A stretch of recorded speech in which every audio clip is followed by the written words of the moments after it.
একঘেয়ে চিকেন খেতে খেতে বোর হয়ে গেছো তো? এইভাবে চিকেন বানিয়ে খেয়ে বা খাইয়ে দেখো, সবাই হ্যাপি, তুমিও হ্যাপি।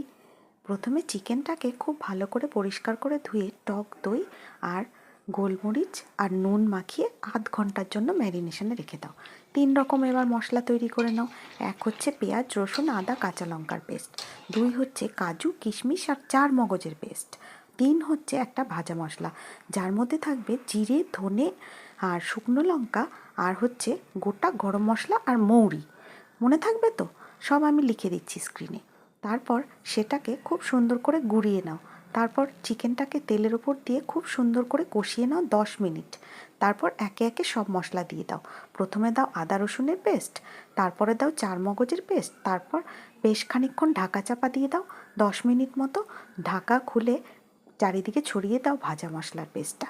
তারপর খুব সুন্দর করে নাড়িয়ে চাড়িয়ে খুব সুন্দর করে চিকেনটার মধ্যে যাতে মশলাগুলো মাখিয়ে যায়, একদম হাই ফ্লেমে করবে।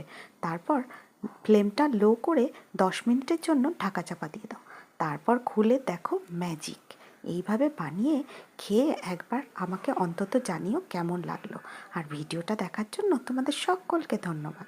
আর ভালো লাগলে একটু লাইক, কমেন্ট, শেয়ার করে দিও। Tata. Thank you so much once again.